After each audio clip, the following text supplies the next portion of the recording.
I don't know if you guys have seen this Israeli new ad, a controversial ad. Let me show you.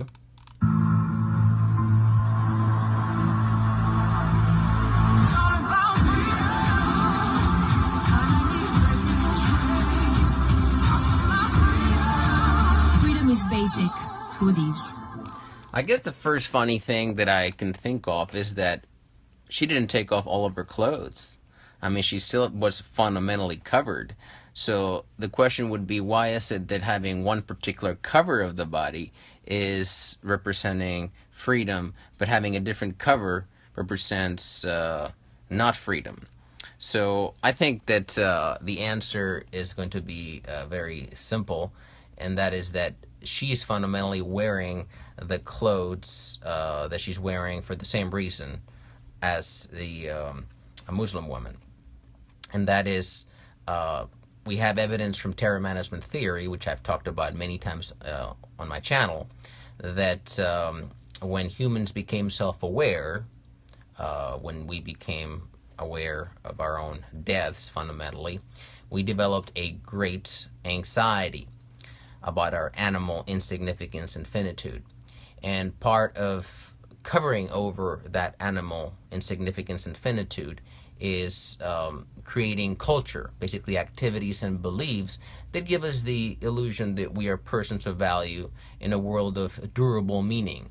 Most of the things that we have an allegiance to, whether it's the nation state, the family, the artistic achievements or technological achievements that we may be part of, anything in the culture that is more durable than ourselves gives us a sense of symbolic immortality, of durability beyond our own deaths, our own animal insignificance and finitude.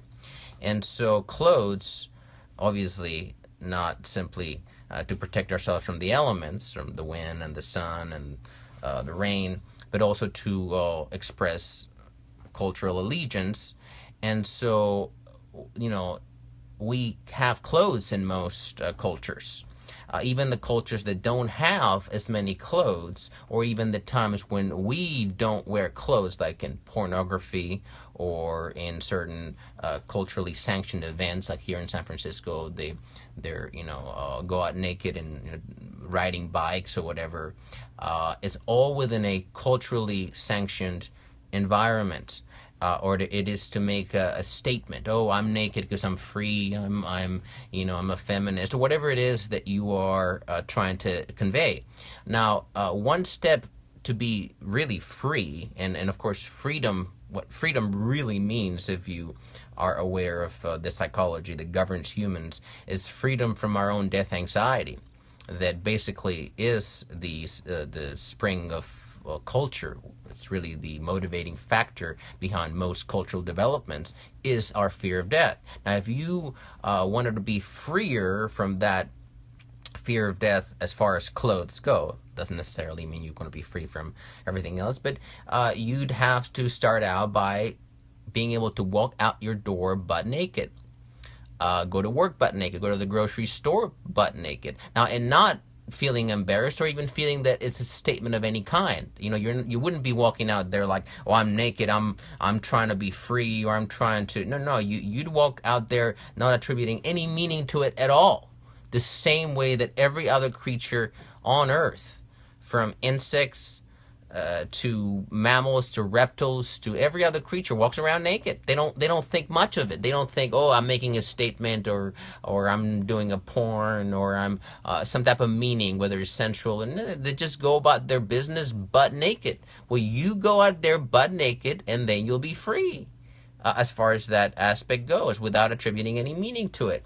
The problem is that it's a farce, because the only difference between the woman with the hijab and the woman with the other covering, with the sort of Western clothing, is that one culture is more geared toward what's called symbolic immortality. In other words, you try to be part of things that are more durable than yourself on this planet. Okay, the nation state is going to live on after your individual death. So by being a good citizen of your country, being patriotic or whatever, you feel that you're contributing to something that is going to live on, giving you that durability, that's symbolic immortality. Like I said, your family, your contribution to artistic or technological advancement.